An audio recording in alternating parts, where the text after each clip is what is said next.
vía Skype con Efraín Martínez Figueroa, mi querido amigo, hermano, compadre, paisano, Efraín Martínez Figueroa en vivo y en directo vía Skype hasta México, estratega y analista político, para que nos hable de los temas más importantes en la política mexicana. Te mando un abrazo, Efraín.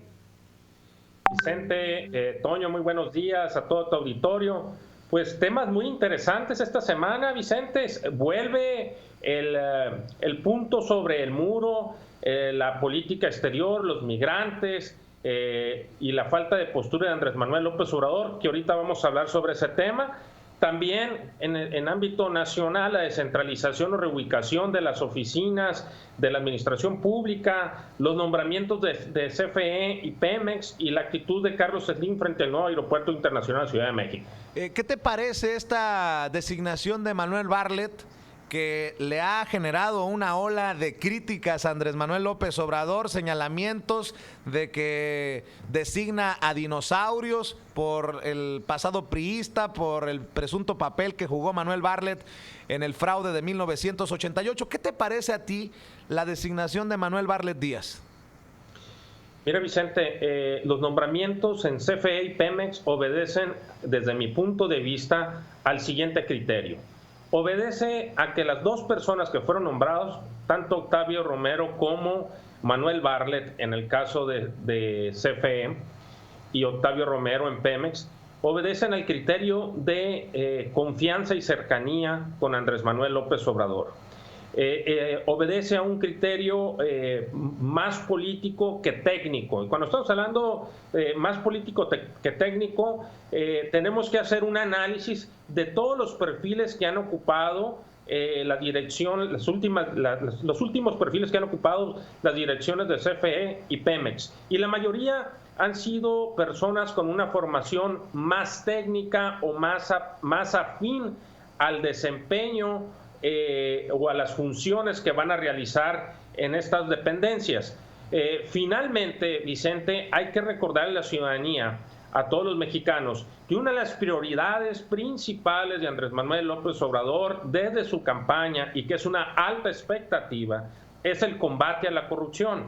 Y creo que ese es el otro criterio que está utilizando Andrés Manuel López Obrador. Personas que de alguna otra manera no puedan ser señaladas por lo pronto o que tengan un expediente abierto de corrupción en este momento. Creo que esos son los criterios que está utilizando Andrés Manuel López Obrador. Hay una serie de voces y señalamientos o críticas de manera constructiva, vamos a decirlo así, incluso de su mismo equipo, de que pudieran haberse nombrado otros perfiles, refiriéndose al ámbito del perfil técnico, Vicente. Oye, Efraín, lo cierto es que Andrés Manuel respalda y defiende la designación de Manuel Bartlett, dice que es la persona idónea, la persona correcta, y que Bartlett va a acabar con la corrupción en la Comisión Federal de Electricidad. Leo un poco del artículo que publica el Universal. El Instituto Mexicano del Seguro Social, la Secretaría de Educación Pública, Pemex y la Comisión Federal de Electricidad, con prestaciones de oro, reciben apoyos por 55.7 mil millones de pesos, 73% del total otorgado a burócratas. La bolsa puede financiar proyectos de ZEE a gasto de 4 dependencias. Las prestaciones que se otorgan a los trabajadores del sector público ascendieron a 76.816 millones de pesos en el segundo trimestre de 2018, de las cuales 3/4 partes se repartieron entre los burócratas del IMSS, la Secretaría de Educación Pública, Pemex y la Comisión Federal de Electricidad. De acuerdo con datos de la Secretaría de Hacienda y Crédito Público, las 4 dependencias otorgaron apoyos, estímulos, primas, premios, gratificaciones, compensaciones y una serie de beneficios adicionales por 55.707 millones de pesos, es decir, el 73% del total gastado en servidores públicos. Eso, se me viene a la mente, será lo que atacará o acabará Manuel Bartlett en la Comisión Federal de Electricidad, el famoso copete de privilegios del que hablaba en campaña Andrés Manuel López Obrador. Vicente, creo que se está haciendo un diagnóstico ahorita en este momento sobre la situación que guarda la administración pública federal y lo que guardan los demás poderes de la Unión. Estamos hablando también del Poder Legislativo, que también han salido una serie de notas o investigaciones sobre cuáles son las prestaciones que tienen los funcionarios públicos, cuáles son los sueldos, cuáles son las remuneraciones.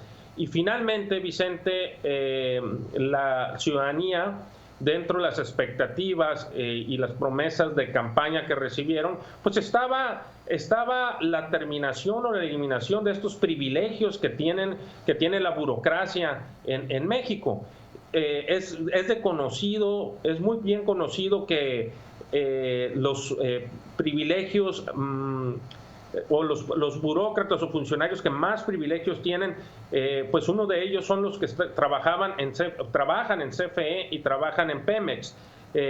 Hay otras dependencias donde también existen privilegios muchos muy distintos a otras áreas del gobierno. Pero finalmente, Vicente, estamos viviendo un diagnóstico, se está diseñando política pública en cuanto a ello, vinculado a un plan de austeridad, de ahorro dentro de la administración pública federal, y estaremos muy pendientes de cómo se van tomando decisiones al respecto, Vicente.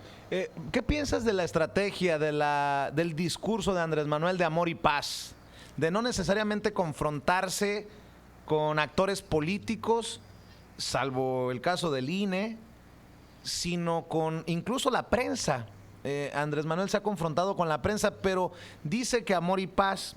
Yo pregunto, ¿le va a funcionar esto de amor y paz ya que asuma la presidencia, Efraín, desde tu perspectiva? Porque, por ejemplo, de las notas que traigo hoy, Enrique Peña Nieto, de acuerdo al Huffington Post en México, gastó 130% más en vehículos y equipo de transporte. El gobierno de Enrique Peña Nieto gastó más del doble de lo presupuestado en vehículos para servicios administrativos y los destinados a funcionarios, así como en equipo de transporte terrestre, aéreo y marítimo. De acuerdo con el periódico Reforma, de 2013 a 2017, el total presupuestado para vehículos era de 16,493 millones de pesos. Sin embargo, la Administración Federal destinó a este rubro 38,024 millones de pesos, es decir, un 130.5% superior al aprobado inicialmente para ese lapso, según una revisión de las cuentas públicas. Y eso no es todo, Efraín. Por eso te pregunto que si les va a servir esto del amor y paz ya que asuma la presidencia Andrés Manuel, porque pues muchas personas dirán, no queremos amor y paz con un gobierno o con las cabezas de un gobierno que se despachó con la cuchara grande, como digo yo. Se ha gastado una barbaridad Enrique Peña Nieto en publicidad, y estaba leyendo un artículo que publica Sin embargo .mx que el año pasado hasta octubre ya se había gastado lo presupuestado y que le metió otros 84% más de gasto en publicidad oficial en chayote en solo 2 meses, en noviembre y en diciembre del 2017. Con todas estas cosas, ¿continuará funcionando entre las personas incluso que votaron por López Obrador eso del amor y paz que señaló ayer cuando le preguntaban sobre Donald Trump? ¿Funcionará lo de amor y paz en el asumir la presidencia de López Obrador hacia México? Refiriéndonos, Vicente, particularmente a la rueda de prensa que emitió Andrés Manuel López Obrador frente pues a un grupo de periodistas, y donde le preguntaban sobre su postura en cuanto a política exterior, esencialmente en cuanto a las declaraciones de Donald Trump y la política que está tratando de llevar y que ha manifestado en los últimos días, donde renace la figura del muro, y que finalmente elude Andrés Manuel fijar una postura al respecto. Y yo creo que esto tiene que ver con una estrategia de política exterior. Creo que Marcelo Ebrard, el próximo secretario titular de Relaciones Exteriores, es un hombre experimentado, y habrá una serie de negociaciones que estén en este momento llevándose a cabo, y no es conveniente que Andrés Manuel fije una postura en este momento. Las ha fijado previamente. Creo que hay que esperar y ver cómo avanzan las negociaciones, y no llevar a esto a una confrontación de dimes y diretes, porque no será nada positivo para nuestro país. Creo que Andrés Manuel ya tiene muy bien analizado el perfil tanto de personalidad, del perfil psicológico y emocional de Donald Trump, y no desea precisamente entrar en un conflicto diplomático, en una confrontación diplomática. Creo que esa es la situación que estamos viviendo en ese punto. En torno a lo que tú hablabas de combate a la corrupción, Andrés Manuel ha sido muy claro.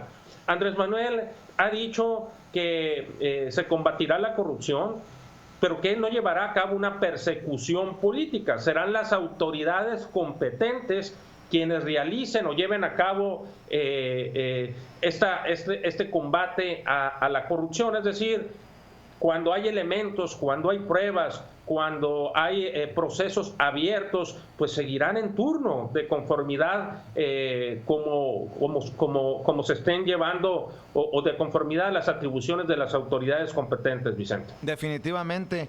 Y mi querido Efraín, de los temas también que está destapando Andrés Manuel López Obrador es de una inversión nuevamente en salud, incluso sale el tema educativo.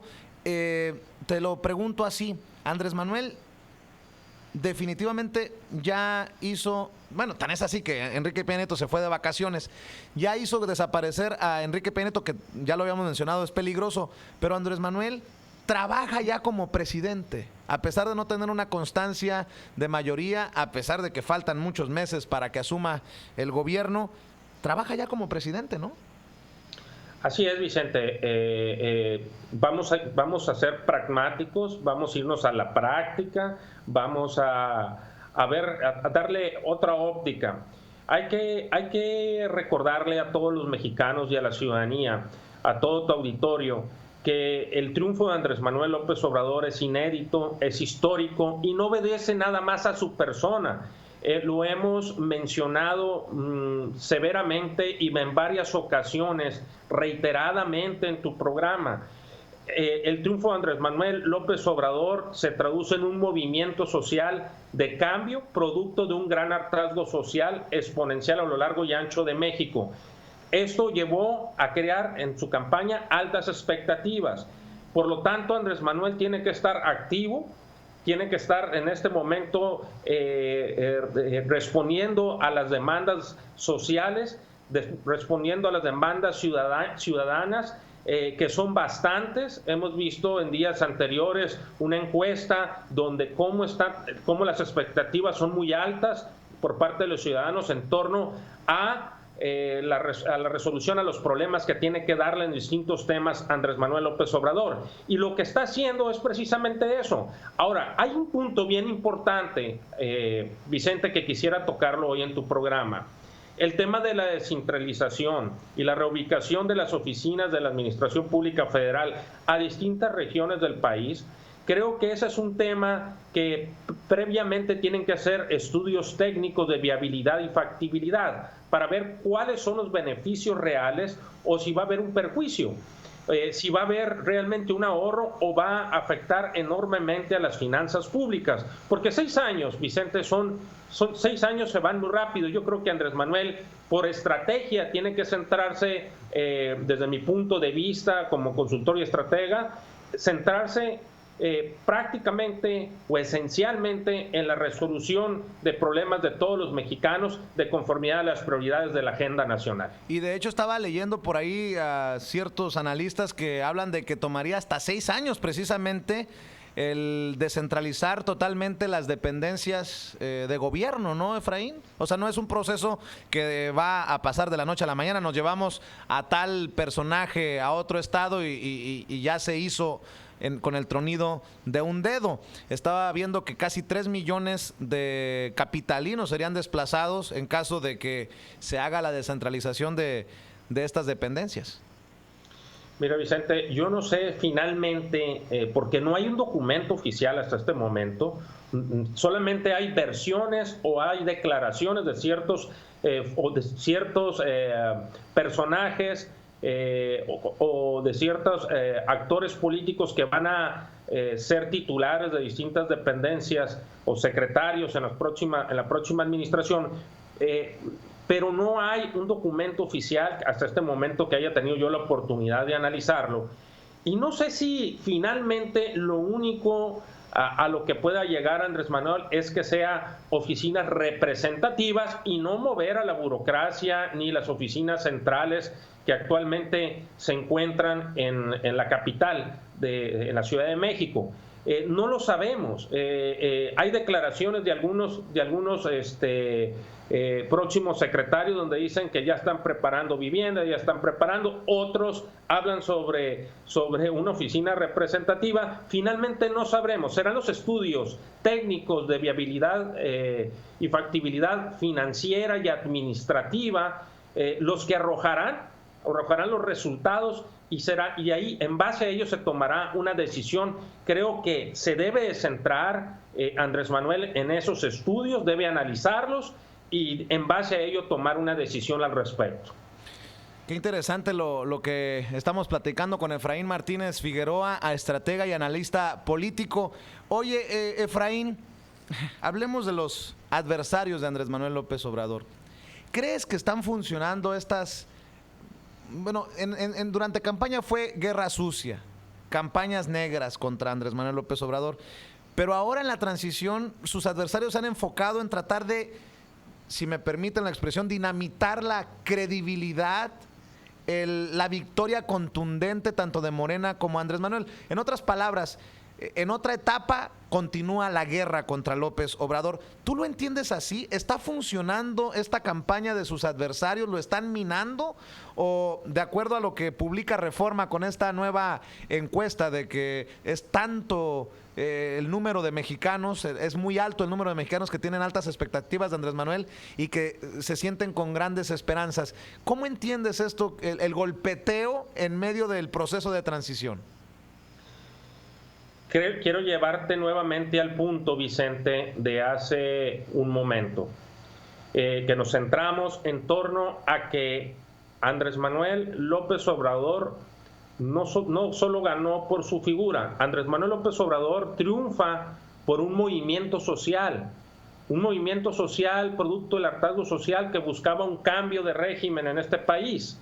Entonces, los que no están entendiendo qué fue lo que sucedió inéditamente, históricamente en nuestro país, son los adversarios o los opositores a Andrés Manuel López Obrador. Esos grupos de poder que todavía no entienden, no han reflexionado ni meditado qué realmente sucedió en México.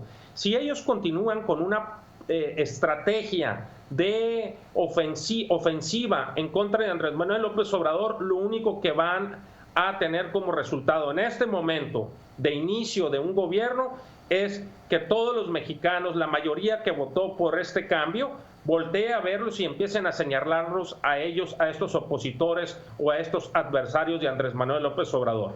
¿Cómo ves a un PRD, a un PAN, a un PRI en estos momentos? Yo los veo muy debilitados, creo que no van a poder ser la oposición que tanto quisieran ser a un gobierno de Andrés Manuel López Obrador con la mayoría en el Congreso. ¿Así los entiendes tú? Ayer platicaba con Heriberto Galindo, ex asesor político de José Antonio Meade durante la campaña, un hombre priista de toda su vida, y siguen en esto de que no saben cómo hacerle frente a la derrota histórica del 1 de julio. En el PRD también hablan del cambio de logo, del cambio de siglas. En el PAN se siguen jaloneando por la presidencia nacional. Están como... Me acordé porque ayer vi una entrevista de Julio César Chávez cuando noqueaba a sus adversarios que se levantaban medio droguis, que no sabían ni dónde estaban. Así veo a los partidos políticos principales de oposición, bueno, todavía en el poder, pero que van a ser de oposición a partir del 1 de septiembre, ¿no? ¿Así los entiendes tú, Efraín? Mira, Vicente, insisto, como consultor y estratega político, yo lo que les sugeriría, les recomendaría o les asesoraría a los partidos políticos tradicionales es una fórmula muy sencilla. Necesitan cambio de actitud. Cambio de actitud significa saber situarse en la realidad, en los problemas que vive día a día cada mexicano, saber escuchar, saber tener empatía. Impulsar nuevos perfiles ciudadanos dentro de los partidos y hacer un lado a la familiacracia, hacer un lado a la partidocracia que tanto daño le ha hecho. iniciar una reforma política electoral donde sean los procesos internos para seleccionar a candidatos a distintos cargos de elección popular a través de elecciones primarias como o constitucionales y establecidas en la ley electoral, y que sean el Instituto Nacional Electoral y los consejos, institutos electorales de cada estado quienes lleven a cabo y desempeñen estos procesos internos para evitar precisamente o para generar legitimidad ante los candidatos que ofrecen a la ciudadanía en las próximas elecciones. Mientras no haya un cambio de actitud de los partidos políticos tradicionales, Vicente, creo que estaremos en una etapa democrática donde se consolidará este movimiento social que está harto de esos mismos partidos políticos tradicionales y de la gente que ha conducido, que ha dirigido o que ha estado detrás de ellos. Te voy a poner, si me permites, contra la pared con mi pregunta, Efraín. Ayer hablábamos de Enrique Peña Nieto. Con los niveles de desaprobación, de descrédito que tiene, no creo que pueda quedarse a vivir en México. Enrique Peña Nieto, ¿tú qué le recomendarías ahora que anda de vacaciones don Enrique Peña Nieto y su gaviota? ¿Qué le recomendarías a un presidente con esos niveles de desaprobación tan impresionantes como los que tiene Enrique Peña Nieto? Y por obvias razones, ¿no? Un país ensangrentado, un país con impunidad y corrupción rampante, un país en el que se sirven a manos llenas los más cercanos al personaje referido. ¿Qué le recomendarías tú? Porque, y te lo pregunto porque ayer también mostrábamos una imagen de Barack Obama y de Joe Biden yéndose a una panadería, a una cafetería y sorprendiendo a los clientes ahí con una tranquilidad que se manejan entre las personas. Y si bien no lo pudieran hacer en otras partes del país, yo no veo a un expresidente de México teniendo esa tranquilidad para darse baños de pueblo. Como estratega, como analista de estas encuestas, Enrique Peña Nieto va que vuela para autoexiliarse, ¿no? Mira, Vicente, yo creo, ¿quieres que te conteste como asesor político? ¿Qué le recomendaría a Enrique Peña Nieto? Primero, que se quedara en este país para mandar una señal distinta a la clase política que ha vivido situaciones de crisis previamente desde los años 70 hasta la fecha, que se quedara a vivir en este país. Y segundo, que se quedara a respaldar en su momento a nuestro país y respaldar a Andrés Manuel López Obrador de una manera como una manera de responsabilidad social, con una actitud distinta de lo que yo te estaba hablando, no solamente de los partidos políticos tradicionales. También tendríamos que hacer un llamado a los expresidentes de la República para que lleven a cabo o fijen una actitud distinta a la que han llevado en el viejo sistema político, porque quiero hablar que la llegada de Andrés Manuel López Obrador es un punto de inflexión en la vida democrática del país, en la vida política del país. Pasamos a un nuevo sistema político, y estamos hablando también del sistema político de partidos, a una nueva manera de hacer política, y eso significa también, Vicente, que las posturas y las actitudes de los expresidentes de la República tienen que adaptarse y adecuarse a las demandas y exigencias de todos los ciudadanos mexicanos, Vicente. Qué buen punto, qué interesante. Quedarse en México y respaldar el gobierno de López Obrador. Suena inverosímil, pero bueno, como estamos en nuevos tiempos en la política mexicana, pues todo puede ocurrir. Y Efraín, para cerrar, Enrique Alfaro dice que no va a negociar con el coordinador estatal que ha señalado Andrés Manuel López Obrador. Hay que recordar que Andrés Manuel ya señaló que va a tener coordinadores estatales en todas las entidades del país, y Enrique Alfaro dice que él quiere un trato directo con Andrés Manuel López Obrador. ¿Ves algún peligro en esto? ¿Ves alguna situación que va a generar que otros gobernadores se quieran también saltar el cerco?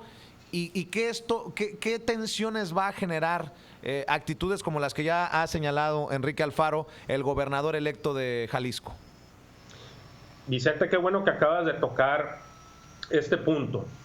Fíjate cómo han ido generando los adversarios y los opositores de Andrés Manuel López Obrador en medios de comunicación y en la ciudadanía, tratando de vender que los coordinadores estatales van a ser como un tipo de virrey o como un tipo de, vamos a decir, una figura máxima. Un segundo gobernador, dentro de la política. Un gobernador paralelo.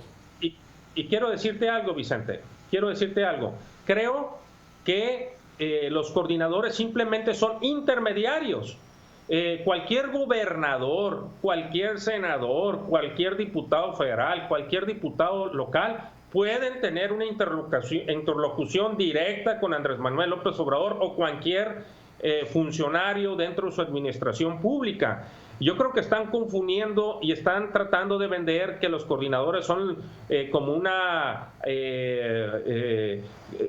autoridad plenipotenciaria, no sé, una autoridad muy por encima de cualquier gobernador. Y no, hay que recordar que lo que se está tratando de hacer en cada uno de los gobiernos estatales con estos nombramientos es precisamente reducir o combatir la corrupción. Combatir la corrupción que se tiene muy bien identificada con los delegados federales que prevalecen en todas las entidades federativas. Pero eso no significa, Vicente, que un gobernador no pueda tener una interlocución o un trato directo con un presidente de la República. Yo creo que hay una confusión al respecto. Por eso yo recomendaría, Vicente, en este momento a los asesores de Andrés Manuel López Obrador que emitan a la brevedad posible un documento oficial sobre cómo van a operar y cómo van a funcionar los coordinadores estatales, cuáles van a ser, hasta dónde son sus atribuciones, su esfera de competencia, porque hay muchas dudas al respecto, al grado que los mismos gobernadores han fijado postura o emitido una serie de pronunciamientos, Vicente. Bueno, pues hasta cierto punto normal que todo el mundo haga sus conjeturas de lo que va a ocurrir con el nuevo gobierno de Andrés Manuel López Obrador por lo histórico de la decisión de los mexicanos el 1 de julio. Y por eso te seguiremos escuchando y te seguiremos pidiendo tus opiniones y tu análisis, mi querido Efraín, como todos los miércoles. Te mando un abrazo, saludos a la familia y quedemos al pendiente para el próximo miércoles o antes si lo amerita la noticia. Claro que sí, Vicente, un abrazo a todo el auditorio por allá y nos vemos en la próxima colaboración. Claro que sí, Efraín Martínez Figueroa, estratega y analista político, hablando con nosotros sin censura, uno de los segmentos más buscados, más comentados y más compartidos en Sin Censura